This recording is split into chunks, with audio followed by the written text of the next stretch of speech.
हमारे next class में, जिसमें आज का टॉपिक है प्लांट हार्मोन्स, जिसमें हम पढ़ेंगे एथिलीन।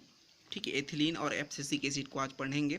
इससे पहले हम लोग बाकी हार्मोन्स के बारे में, जिसमें हम प्लांट ग्रोथ हार्मोन्स के बारे में डिस्कस कर चुके हैं, जिसमें ऑक्सिन, जिब्रेलिन और साइटोकाइनिन के पूरा कंप्लीट हम लोग स्टडी कर चुके हैं। तो आज नेक्स्ट टॉपिक है एथिलीन एंड एब्सिसिक एसिड, जो मुख्य रूप से प्लांट ग्रोथ इनहिबिटर्स के फॉर्म में होते हैं। प्लांट ग्रोथ इनहिबिटर क्या होती है? मुख्य रूप से प्लांट की ग्रोथ को क्या करते हैं? रोकने का काम करता है। मतलब कह सकते हैं कि ये जो इससे पहले जो तीन हार्मोन्स पढ़े थे, ऑक्सिन, जिब्रेलिन और साइटोकाइनिन, इसके अपोजिट काम करता है एथिलीन और एब्सिसिक एसिड। ये जो हार्मोन्स होती है, इसके कंप्लीट स्टडी करते हैं इस वीडियो के माध्यम से, तो लगातार बने रहिएगा। ठीक है, जिसमें सबसे पहले देख लेते हैं इसका इंट्रोडक्शन क्या होती है।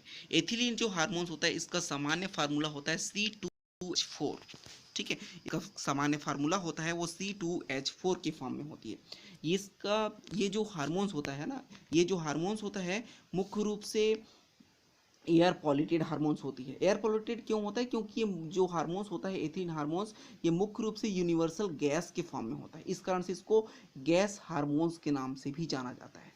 ठीक है, चूंकि वो गैस के फॉर्म में, तो आसानी से एयर के साथ बाइंड हो सकता है, और एयर के साथ बाइंड होगा तो एयर को क्या कर देगा?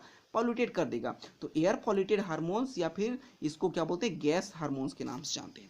ये जो हार्मोन्स होता है, ये क्या करती है? प्लांट के ग्रोथ को इनहिबिट करने का काम करता है। हमने पहले भी बताया कि जो एथिलीन हार्मोन्स होता है, एथिलीन और एब्सिसिक एसिड होते हैं, वो anti auxin, anti gibberellin, anti cytokinin के रूप में काम करती है। इसको सबसे पहले ऑस्कर नामक साइंटिस्ट ने क्या किया था? इसको खोजा था 1935 में, और इन्होंने यही बताया कि ये जो प्लांट हार्मोन्स होती है मुख्य रूप से गैस फॉर्म में होती है। उसके बाद गॉस्चर नामक साइंटिस्ट ने, है ना, गॉस्चर नामक साइंटिस्ट ने नेचुरल प्लांट हार्मोन्स या फिर नेचुरल एथिलीन का प्रोडक्शन किया।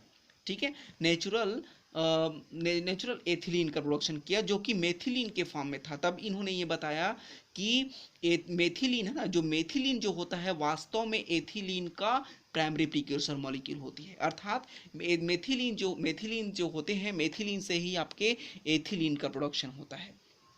ठीक है, इसलिए इस मेथिलीन को प्राइमरी प्रिक्यूर्सर मॉलिक्यूल के रूप में जाना। उसके बाद ये प्लांट के डिफरेंट डिफरेंट पार्ट्स से फंक्शंस होते हैं, या फिर बोल सकते हैं कि ये जो हार्मोन्स होता है, प्लांट के डिफरेंट डिफरेंट भाग से इसका फॉर्मेशन होता है। जैसे जैसे बोल सकते हैं कि हाईली प्लांट में सबसे ज़्यादा जो होगी मुख्य सीड के जनरेशन के टाइम में इसका फॉर्मेशन होता है। सीड जनरेशन के टाइम में, मतलब कि बोल सकते हैं कि जो मेथिलीन का होता है, सबसे ज़्यादा प्रोडक्शन होती है, और इसी से हार्मोन्स बनती है। बट सबसे अधिक मात्रा में, है ना, लेकिन सबसे अधिक मात्रा में अगर कहा जाए तो ये फल के पकने के समय होती है ना, फल के पकने के समय होती बनती है। क्योंकि ये जो हार्मोन्स होता है मुख्य रूप से गैस के फॉर्म में होती है, और गैस के फॉर्म में क्या करती है? ये प्लांट के में बनने वाले फ्रूट को पकाने का काम करता है। इसलिए फ्रूट रिपेनिंग हार्मोन्स के नाम से भी जानते हैं। Ethylene is a very limited solubility. ये जो हार्मोन्स होता है मुख्य रूप से वेरी लिमिटेड सॉल्युबिलिटी होती है in water, and transport accumulate within a cell but different out of the cell and escape out of the plant. है ना, इसका मतलब ये है कि ये जो का फॉर्मेशन होती है प्लांट के डिफरेंट भाग से तो बनता है। ज़्यादातर कहाँ पर बनती है? जर्मिनेटेड सीड में, और उससे ज़्यादा कहाँ पर बनती है? तो पके हुए फल पर बनती है, जो कि आसानी से गैस के फॉर्म में होने के कारण ये प्लांट के डिफरेंट पार्ट तक पहुंच जाता है। इसके बाद नेक्स्ट नंबर देखते हैं। तो नेक्स्ट नंबर है इसका जो स्ट्रक्चर होता है, या फिर बोल सकते हैं इसका जो फंक्शन होता है, इसके आधार पर इसके कुछ इंपॉर्टेंट पॉइंट्स है, जिसको हम देख लेते हैं।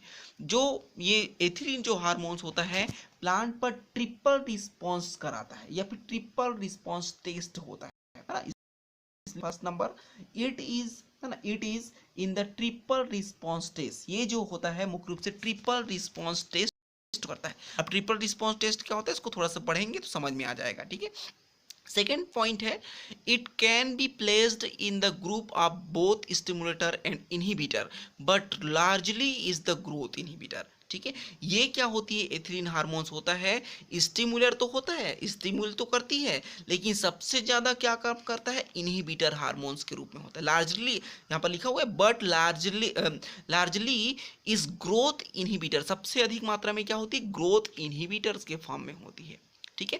थर्ड पॉइंट देख लेते हैं, it is the it is the only hormones which in the gas at normal temperature and pressure. ठीक है।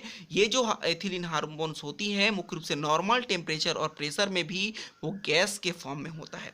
Since it is a since it is a gas, it can move in air to hence any fruit kept with ripened fruit get ripened too। ठीक है। मतलब कि क्या होता है, इस सेंटेंस का मतलब क्या होता है कि इस जो गैसीय हार्मोन्स होता है ये एयर में जाती है और किसको बढ़ाने का काम करता है, फ्रूट रिपेनिंग की प्रक्रिया को बढ़ाने का काम करता है। ठीक है। लास्ट में जैसे हम लोग डिस्कस कर चुके हैं कि जिसका प्राइमरी प्रीकर्सर मॉलिक्यूल होता है वो मेथिलीन के फॉर्म में होता है। अब इसमें फर्स्ट लाइन पढ़े थे, it is in the triple response test. ये मुख्य रूप से ट्रिप्स होता है, इसको हम डायग्राम के माध्यम से देखते हैं। जनरल अगर प्लांट की बात करते हैं तो ये जो प्लांट होता है मुख्य रूप से तो 3 भागों से मेन बना होता है। ठीक है। तो सबसे पहला होता है इसके रेडिकल वाले भाग, इसके ऊपर होता है सबसे ऊपर वाला भाग। तो इसका जो रेडिकल होती है जिसको में रूट सिस्टम बनते हैं, और एपिकल वाला भाग होता है जिसमें सूट बनता है। ठीक है। अगर यहाँ पर देखेंगे तो यहाँ पर आपके रेडिकल है, बीच वाला इसका हाइपोकोटाइल है और ऊपर वाला है कॉटलीडन। ठीक है। तो कॉटलीडन और रेडिकल के बीच में जो गैप होता है या फिर जो एरिया होता है इसको बोलते हैं हाइपोकोटाइल। ठीक है। ये क्या होती है, इसके ट्रिपल रिस्पॉन्स का मतलब होता है कि ये जो हार्मोन्स होता है, एथिलीन हार्मोन्स होता है, प्लांट के लॉन्गिट्यूडिनल ग्रोथ को क्या करती है, इनहिबिट करती है। हाँ, प्लांट के लॉन्गिट्यूडिनल ग्रोथ है, इसके बदले में क्या करती है, इसके हॉरिजॉन्टल ग्रोथ को बढ़ाता है, मतलब कि इसके थिकनेस को स्वेलिंग करा देता है। ठीक है। यही होता है इसका ट्रिपल रिस्पॉन्स। इसके बाद नेक्स्ट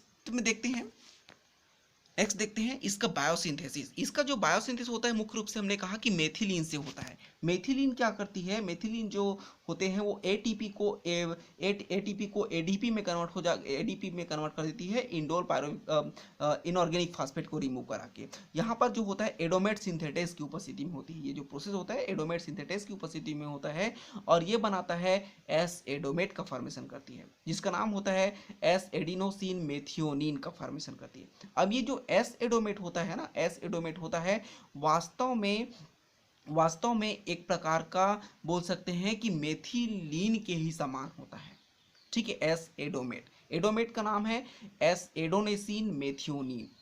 ठीक है। मेथियोनिन का ही फॉर्म होता है जो कि क्या करते हैं, एसीसी सिंथेटेस की उपस्थिति में है ना, एसीसी सिंथेटेस की उपस्थिति में 1 एमिनो साइक्लोप्रोपेन 1 कार्बोक्सिलिक एसिड का फॉर्मेशन करता है, जिसको इन शॉर्ट में क्या बोलते हैं, एसीसी बोलते हैं।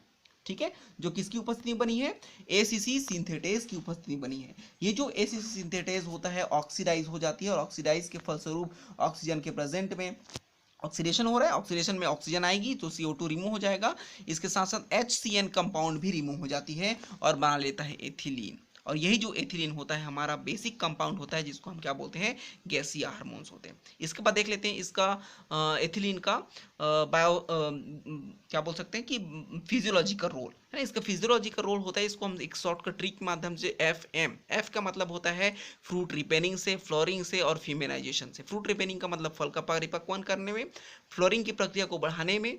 नेक्स्ट है फीमेनाइजेशन, ऐसे एक प्लांट के अंदर में फीमेल फ्लावर के प्रोडक्शन कराने में। दूसरा होता है एम का मतलब होता है मोटो का मतलब यहाँ लिखा हुआ है inhibit to longitudinal growth but promote to horizontal growth as result hypocotyl swelling because ethylene is a triple response. ठीक है। जैसे इस सेंटेंस में आपको समझ में आ गया होगा कि प्लांट में क्या होगा, लॉन्गिट्यूडिनल ग्रोथ को इनहिबिट करेगा और प्रमोट करेगा हॉरिजॉन्टल ग्रोथ को, जिसके कारण से क्या होगा, हाइपोकोटाइल है स्वेलिंग हो जाएगी, है ना। तो ये क्या होती है, एक ट्रिपल रिस्पॉन्स को शो करता है। ये जो ट्रिक है जिसको हम इस सबसे पहले जो अपलोड हुआ है वीडियो, इसके माध्यम से आप अच्छे से समझ सकते हो कि सभी हार्मोन्स का एक एक ट्रिक बताया गया है उसके स्पेशल फिजियोलॉजिकल रोल को लेकर। ठीक है। तो मैं सजेशन देना चाहूँगा कि आप उस वीडियो को जाकर देखें और समझें। नेक्स्ट इसके फिजियोलॉजिकल और रोल देख लेते हैं। तो फ्रूट रिपेनिंग में फलों को तोड़कर पकाने में एथिलीन हार्मोन्स या सेपा का यूज़ किया जाता है।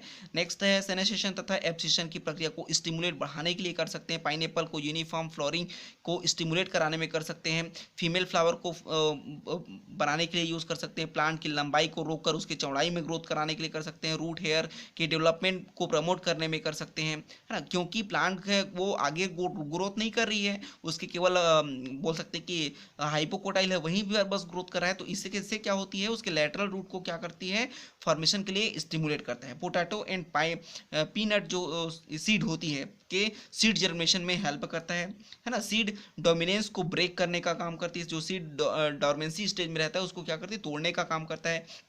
ऑक्सीजन की पोलन प्रकृति को रोकने का काम करता है, ठीक है। इसके अलावा भी बहुत सारे डिसीज होते हैं इसके द्वारा। तो क्योंकि ये एयर पॉल्यूटेड हार्मोन्स है तो इसके मुख्य रूप से स्लीपिंग डिसीज होती है, स्लीपिंग डिसीज हो सकता है। एपिनेस्टी की प्रक्रिया देखने को मिलता है इस हार्मोन्स के यूज करने के कारण। एपिनेस्टी क्या होती है, इसमें प्लांट के पत्ती क्या होती है, कुछ का आधा भाग क्या होता है वाटर ऊपर रहता है और आधा भाग क्या होती है प्लांट के वाटर के अंदर होती है, इसको बोलते हैं एपिनेस्टी। ये ग्रोथ की प्रक्रिया को क्या करता है, इनहेबिट टू लॉन्गिट्यूडनल ग्रोथ, जैसे हम पहले जान चुके हैं। नेक्स्ट है apogeotropism. Root is the not grow to positive geotropism. इसके कारण से क्या होती है, प्लांट तो ग्रोथ नहीं करता है, प्लांट अगर हाइट में ग्रोथ नहीं करेगा तो जाहिर सी बात है कि इसका रूट भी ग्रोथ नहीं करेगा, है ना। इसको एपोजियोट्रोपिज्म कहा जाता है। एपिकल डोमिनेंस, एपिकल भाग को क्या करता है, डोमिनेट कर देता है, रोक देता है। सेनेसेशन एब्सिशन को स्टिमुलेट करता है, बढ़ा देता है। ब्रेकिंग ऑफ डोर्मेंसी, सेक्स एक्सप्रेशन, इसके द्वारा क्या होता है, जो जेनेटिकली मेल प्लांट जो होती है ना, जेनेटिकली मेल प्लांट होता है, इसको क्या कर दिया जाता है, स्टिमुलेट करके फीमेल प्लांट में कन्वर्ट कर दिया जाता है। या फिर बोल सकते हैं कि जो मेल प्लांट होता है वास्तव में उसमें मेल फ्लावर को प्रोड्यूस कराने के लिए क्या किया जाता है, एथिलीन हार्मोन्स का यूज किया जाता है। जैसे कि फॉर एग्जांपल इसमें कुकुम्बर, जो कुकुम्बर होता है, कुकुम्बर जो होती है उसमें क्या किया जाता है, एथिलीन हार्मोन्स का यूज करने से उस मेल प्लांट में, फिर बोल सकते हैं कि वो प्लांट जो कि मेल फ्लावर का प्रोडक्शन करता रहता है तो उसमें फीमेल फ्लावर का प्रोडक्शन को स्टिमुलेट किया जाता है। नेक्स्ट नंबर देख लेते हैं एब्सिसिक एसिड, है ना। एब्सिसिक एसिड को का मेन जो इंपॉर्टेंट होता है यह है इसका फंक्शनल या फिर फिजियोलॉजिकल रोल। इसको हम ट्रिक के माध्यम से देख लेते हैं। तो एब्सिसिक एसिड जो होता है इसको इन शॉर्ट में लिखा जाता है ABA, है ना। अब जिसको यूजली हम लोग बोलते हैं अबा, हिंदी में बोलते हैं, ये हिंदी में अबा होगा इसका मतलब, ठीक है। तो इसको एक सेंटेंस में लेते हैं, ट्रिक के माध्यम से देखते हैं। तो इसका मतलब होता है अब्बा close the door in stress condition. यहाँ पर क्लोज का मतलब होता है बंद, ठीक है, बंद, और डोर का मतलब होता है दरवाजा। दरवाजा क्या होती है, मुख्य रूप से बंद और चालू रहता है, ठीक है। और एक प्लांट के केस में डोर कहा जाए तो स्टोमेटा होगा, क्योंकि एक स्टोमेटा ही, है ना, क्योंकि स्टोमेटा ही क्या करती है, स्टोमेटा ही ऐसा पार्ट होता है प्लांट का, क्योंकि वही खुलता है और बंद होता है, क्योंकि गैस एक्सचेंज करना होता है उसको, ठीक है, गैस एक्सचेंज करना होता है, इस कारण से वो खुलता है और बंद होता है, ठीक है। तो सेंटेंस देख लेते हैं, अब्बा close the door in stress condition. अब्बा किसको बोलते हैं, जनरली हम मुस्लिम धर्म में जो पिता होते हैं उसको क्या क्या कहा जाता है, अब्बा कहा जाता है। वहां पर सेंटेंस को जमाने के लिए इमेजिनेशन करिए कि एक बच्चा है, एक छोटा सा बच्चा है, वो अपने पिताजी को कहता है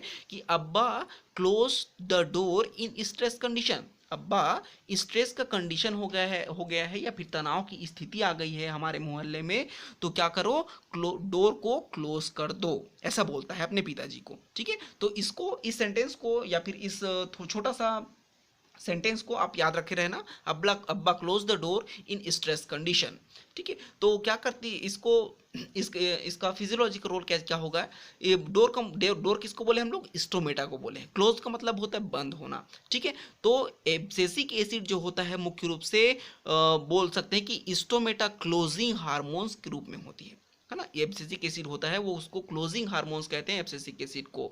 इसके अलावा स्ट्रेस कंडीशन में भी जो हार्मोन्स रिलीज होते हैं प्लांट के द्वारा वो एब्सिसिक एसिड होता है। इसके अलावा जो एब्सिसिक एसिड होता है वो जिब्रेलिक एसिड के बराबर होती है, सॉरी एंटी जिब्रेलिक एसिड होते हैं, ठीक है।